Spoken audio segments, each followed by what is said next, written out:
Hello, welcome to my website dedicated to Haikai.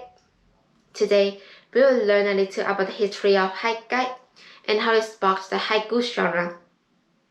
Haikai, or Haikai no renga, is a Japanese comic linked verse developed in the 16th century and inspired by a more serious renga form.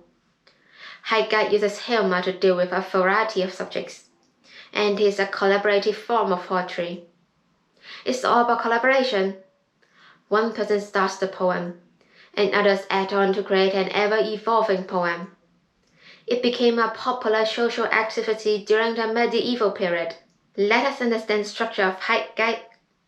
The collaborative nature of Haikai played a large part in making the genre attractive to poets of the time.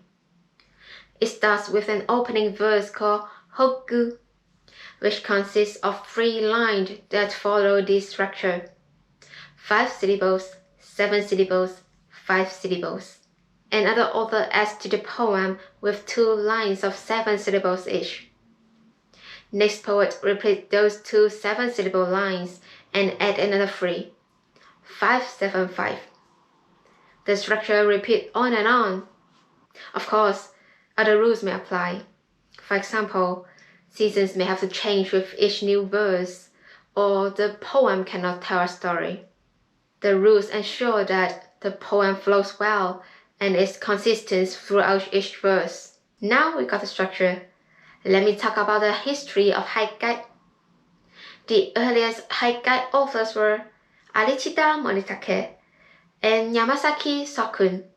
However, the poet who really put Haikai on the map was Matsuo Bashō. He and the other poets that surround him form a Teitoku school, which shared the direction of the genre in the early part of the 17th century.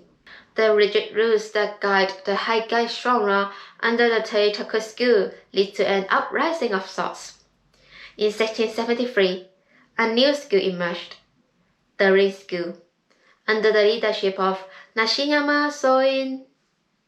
Under the Rin School, poets had more freedom for artistic expression. Haikai became light and witty.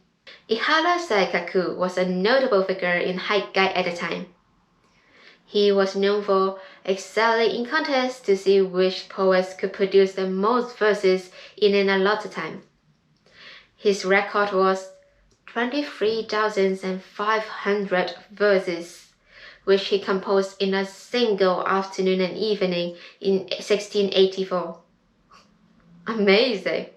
Haikai was known for his humor, but one of his most famous authors, Matsuo Bashō, steered the genre down a more serious path. And how Matsuo Bashō changed the Haikai genre?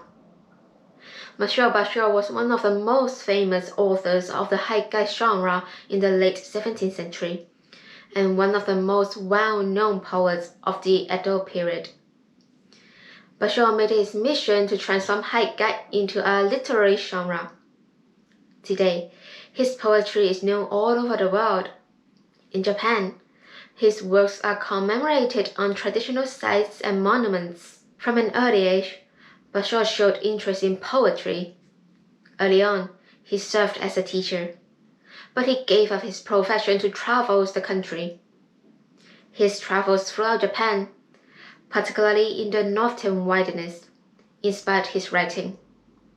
His poems were heavily influenced by these experiences, and he had a knack for capturing a scene or experience in a few simple lines. Literary circles in Nihonbashi embraced Bashō's simple, natural style. He would soon find a place in the inner circle of Haikai and received secret lessons from Kitamura Kigin. He was invited to compose with the founder of the Rin School of Haikai, Nishiyama Soin. The collaboration led to the position teaching 20 disciples. In winter, Bashō moved and began a more reclusive life. His disciple built him a hut and planted him a banana tree. Sadly, despite all his success, he grew lonely and restless. Even the practice of Zen meditation could not calm or quiet his mind. After the loss of his mother and his heart, he set off on a dangerous journey through the Edo routes. He expected to die on his journey, but as time went on, his mood lifted and he gained confidence. He built friendship and came to love the changing world around him.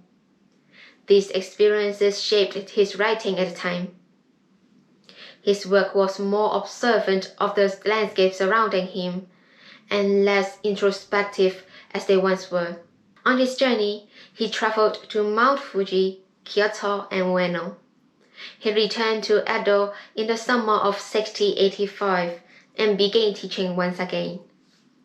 1 year later, he created one of his most well-known haiku. Save that name for later. Haiku.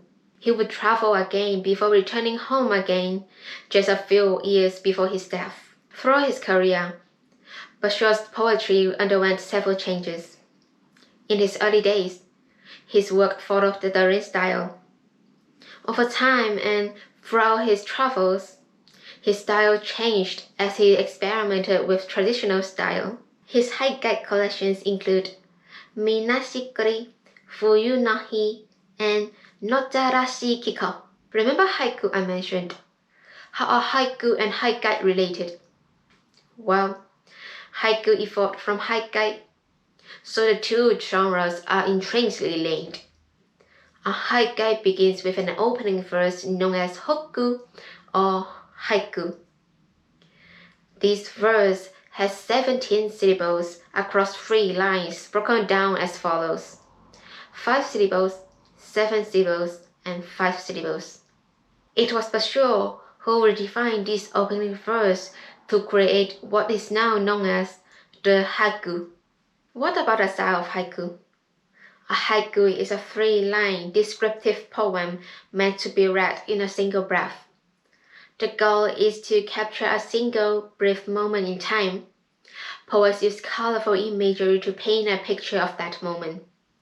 The intention is to provide enlightenment or a bit of wisdom. Beautiful, right? Traditionally, haiku focuses on the natural world or abstract subjects, such as the seasons, animals, or plants. Although modern haiku can focus on natural subjects, it's often more focused on celebrating the natural world. Curious about how to write a haiku? The word here is discipline. Unlike other forms of poetry, which give you freedom in how you construct your lines and syllables, there are rules to be followed when writing haiku. Haiku follows a specific style and structure. The original structure of haiku is exactly as discussed previously: 5 syllables, 7 syllables, 5 syllables. There are no rigid rules for capitalization or pronunciation. Rhyming isn't required. In fact, most haiku don't rhyme at all. It is also acceptable to have repeating words or sounds. Other haiku styles have evolved over time, and poets don't necessarily follow the traditional structure. English haiku poets realized over time that the 17 syllables in the English language convey a lot more information than the 17-syllable poems in Japanese language.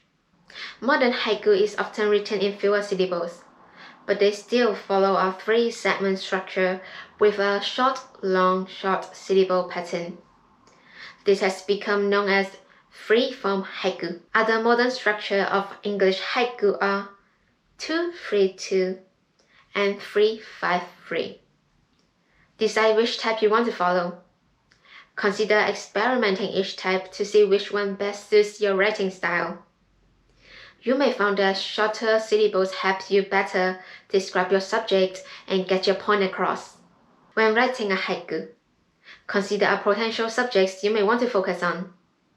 Nature, seasons, and animals are common topics, but feel free to focus on something entirely different. The last line of a haiku is typically an observation of the poem's subject. Consider studying examples of haiku to get a better grasp of the structure and subject. Draw on inspiration from the examples and create your own haiku. Be creative with your imaginary and descriptors. And remember, There are no rules when it comes to pronunciation and capitalization. Well, that's it. Thank you so much for watching until the end. To get inspired, browse our references section. Thanks again. Goodbye.